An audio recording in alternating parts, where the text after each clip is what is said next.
Now in this video, we're going to be making a batch of strawberry wine.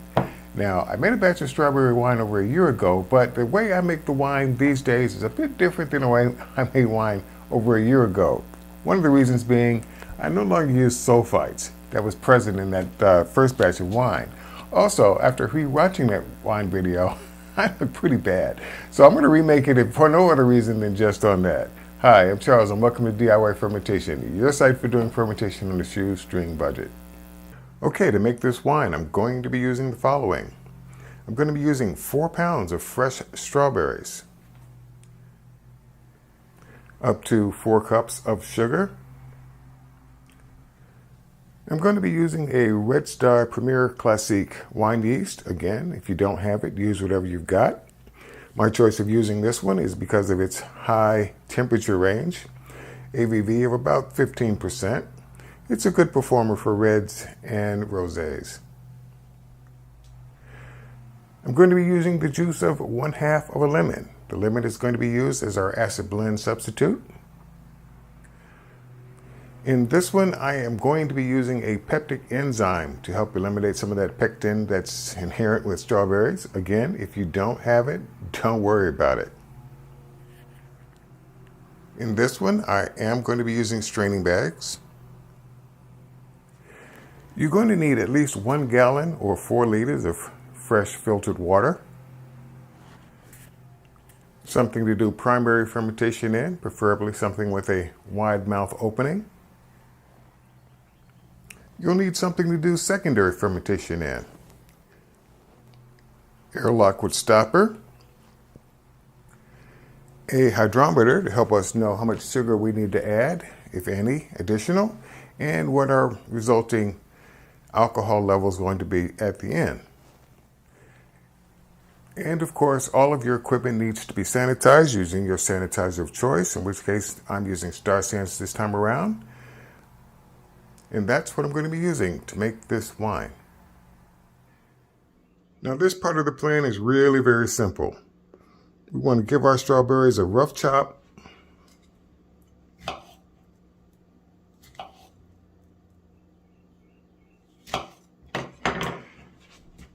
And then get them into the straining bags.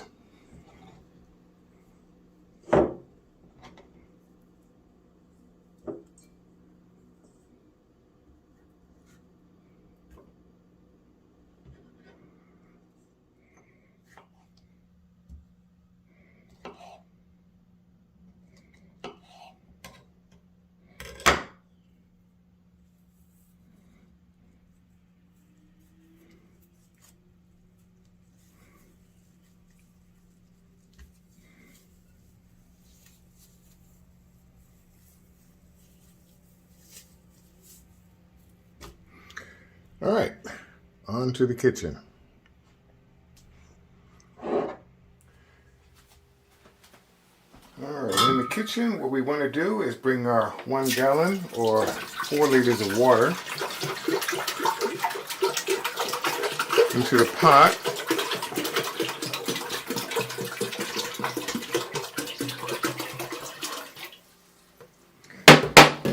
And turn on the heat. And let's bring this to a boil.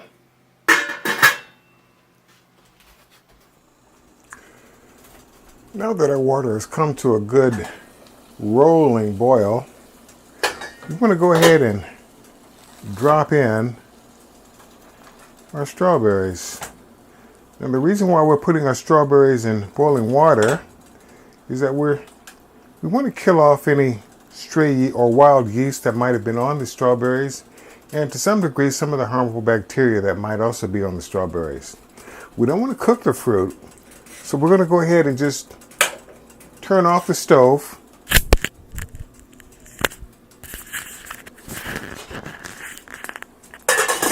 And just let it come down to room temperature. Now that our juice has come down to temperature, we're going to go ahead and add 3 cups of sugar. We might adjust that depending on our hydrometer reading, but that comes in at 1.8 ounces, or That comes in at 681 grams.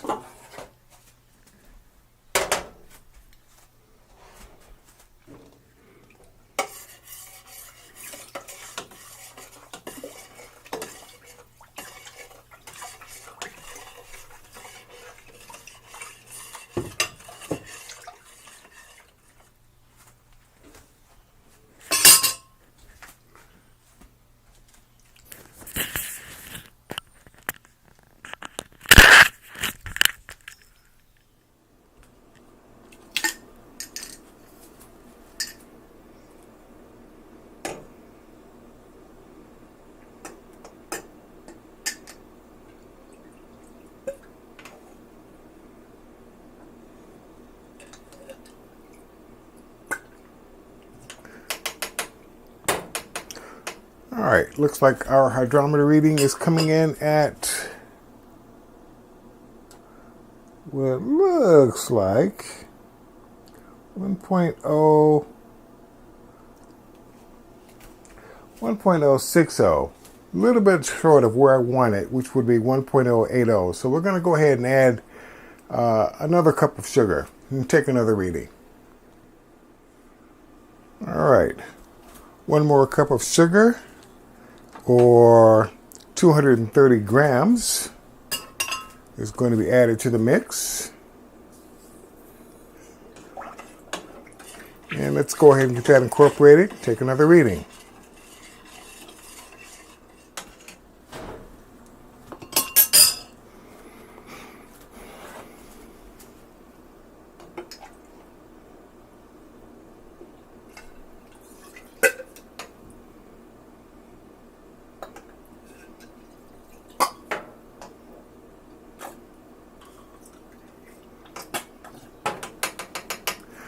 All right, looks like our new reading is going to come in at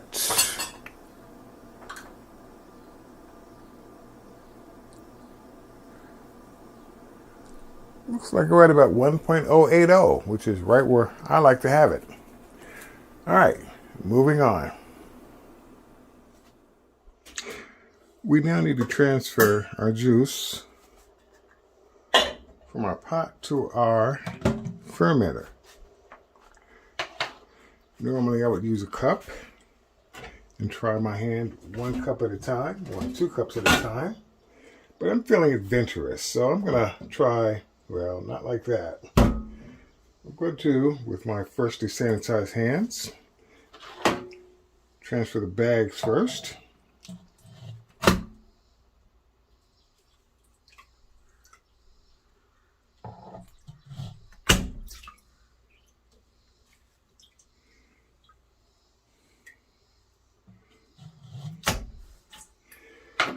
And now I'm going to try my luck and pouring it directly from the pot.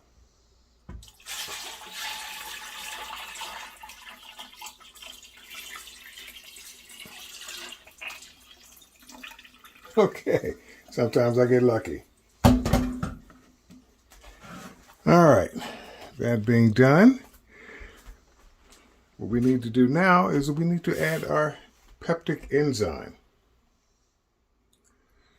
Now again, peptic enzyme is purely optional. According to my instructions, it's 1/4 teaspoon of peptic enzyme. Sprinkle that around.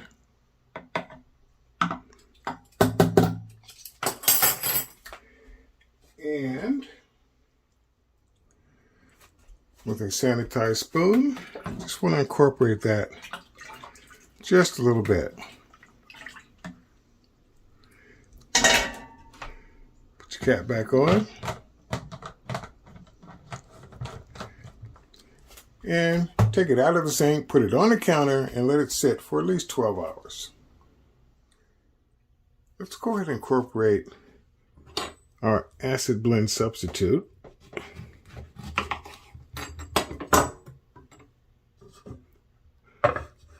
By juicing our half a lemon.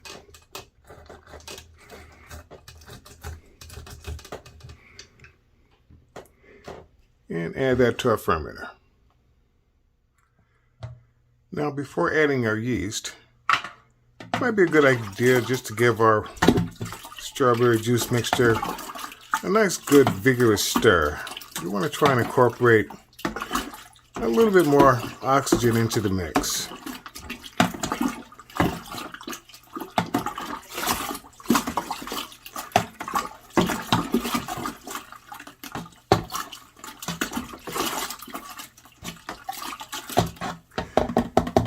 And after you've given that a suitable stir, it is now time to add the magic ingredient, which is going to take our strawberry juice into strawberry wine using 1/4 teaspoon of wine yeast. Normally I just sprinkle it evenly across the top with all of these bags in there. I'm just going to incorporate it just a little bit, just to get it past those bags. Go ahead and put our cover back on.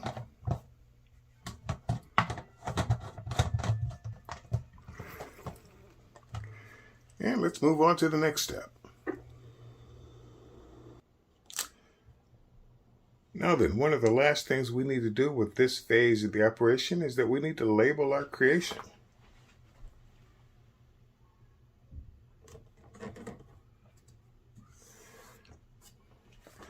Okay, we are making strawberry wine. We are start making it on this date, and our OG reading was 1.080. Now I should point out that this is the current date. For those of you who are watching this video to the bitter end, this is today's date, including that part. All right, now then, of course we're going to, for the next 3 days at least, we're going to come back in and we're going to go ahead and give this a vigorous stir to incorporate some more oxygen into the mix. And that will help the yeast out quite a bit. After that, I generally tend to leave it alone. Dealing with fresh fruit, I will let it sit in the fermenter for at least 5 days, no more than 7 in my case. And then I'll take out the what's left of the strawberries. It'll be a pretty good mush by that point. And then I'll rack it into a secondary carboy. Now I should point out that this particular fermenter does have its own built-in airlock, which is why you're not seeing me using one of the standard size airlocks. But again, for the next 3 days, let it do its thing with a little bit of oxygen added to the mix.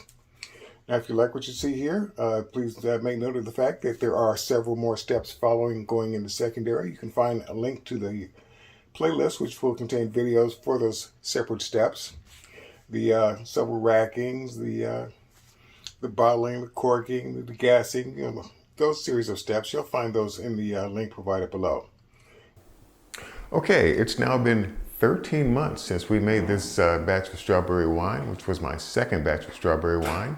I did make some changes for the first time I made it so that we really aren't using any sulfites or any pectin enzyme in this particular batch. As a result, the bottle is clear. The wine is clear. There's no haze. There's just a tiny little layer of sediment because it's been bottle aging for a couple of months. On the onset, I should say this. This is not the first time that I've tasted this particular batch of wine. In fact, I was having to scrounge around a bit to find this one last week. I think I got maybe one more remaining bottle of wine left, which kind of gives away the point that it's pretty tasty. It was actually pretty good. Even the first batch of strawberry wine that I made was pretty good. So I won't say it's not. It's kind of hard to go wrong making strawberry wine, but when you get it right, it's actually pretty good. I want to try and keep this a short video, as I'm fond of saying, even though that never ever happens. I'm just going to go ahead and crack this one open.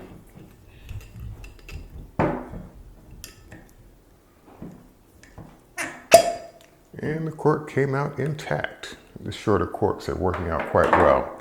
A couple of things. Strawberry wine, born 6/20/21. As of the date of this airing, that would have been almost 13 months ago. ABV, alcohol. Did I get that wrong? I've got it spelled AVB. I've got to change that in Canva. It should be ABV, alcohol by volume, came in at 11.81%. So it's in a good range for wines.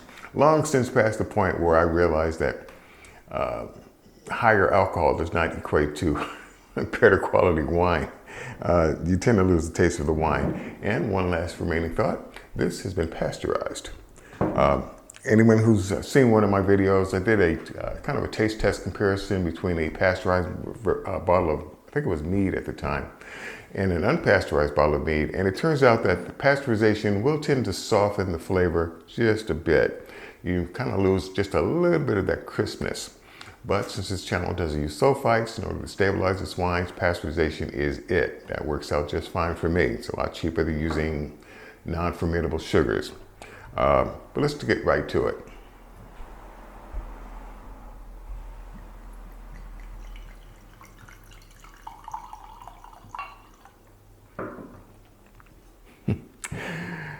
First thing I want to point out is that there's no effervescence, which means that the whole degassing, bottling, pasteurization, the whole 9 yards did a good job of eliminating any residual effervescence, as I sometimes like to call it. On the nose, definitely you're smelling strawberries, which is good because a lot of the wines that I tend to make, sometimes you really can't tell just what kind of fruit you used to make it.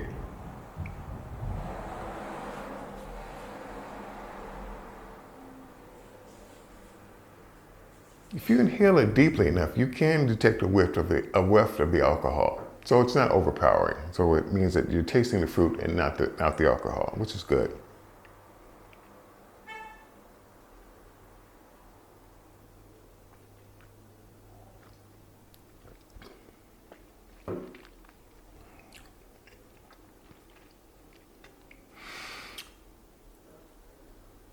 First real observation, and probably the one that I will probably change, and it's the one that always changes whenever I do taste testing, is that I generally tend to dial down the amount of acidity that was used in the original recipe. So whatever I used, half a lemon, quarter, well, I'm down to a quarter of a lemon these days, which seems to work pretty well. So if I used a half a lemon in this particular batch per gallon, I would probably dial that down to a quarter of a lemon, or maybe just a good squeeze. You don't have to like scrape off, as much of the juice as you can. Just a good squeeze of lemon, which is my acid blend substitute.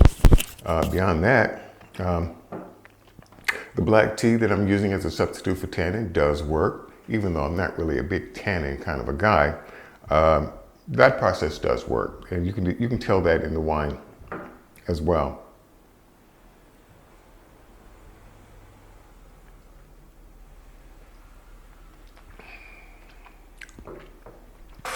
Surprisingly, there is still, acidity aside, there's still just a slight degree of harshness.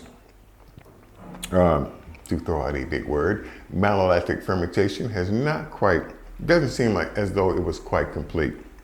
But then again, it could be just the acidity. It's had more than enough time, 13 months.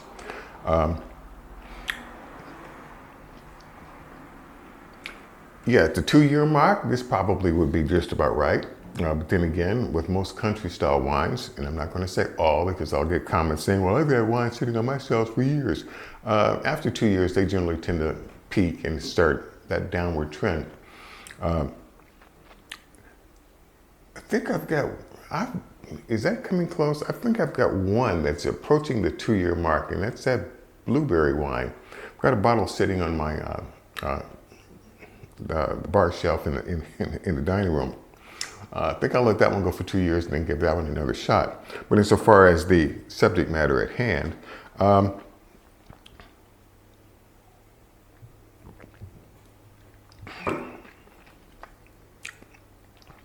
yeah. Oh, what was it I was saying? Yeah, one thing that I noticed is that I have made this as a mead, okay? Honey instead of sugar. Given my preference between honey mead and honey wine, I would probably go with the honey mead as my first choice. It has a certain smoothness. Any harshness tends to, such as excess acidity, it tends to mellow, the honey seems to mellow that out quite a bit. So strawberry mead then strawberry wine would be my order of preference. But again, this being my second batch of strawberry wine, and I believe that was a 2-gallon batch, you can't go wrong either way. So again, very short video. One more.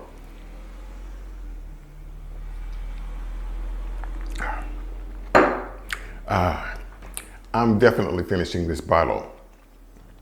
Unfortunately, it's only 11 o'clock a.m. at the time of this video editing, so this will probably get saved for a late lunch or dinner. But yeah, this will be gone by the day. That's no ifs, ands, or buts about it.